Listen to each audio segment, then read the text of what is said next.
पहले उनका जिक्र किया है, तो मैं उम्मीद करता हूँ कि चीफ ऑफ आर्मी स्टाफ बाल आसान नहीं करेंगे और जो उनमें जिक्र किया गया उन इक़दाम पे ज़रूर वो गौर करेंगे। मुझे जो उम्मीद है। सर खुद मुलाकात भी कर रहे हैं आप आर्मी चीफ से?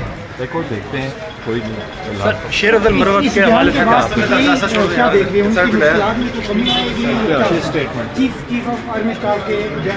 देखो बयान जैसा भी है फर्क नहीं पड़ेंगे, लेकिन जो इनके इक़दाम का है मुझे उम्मीद है इंशाअल्लाह ताला वो इक़दाम होंगे जिससे मुल्क के जो मसाइल है ये कम होंगे।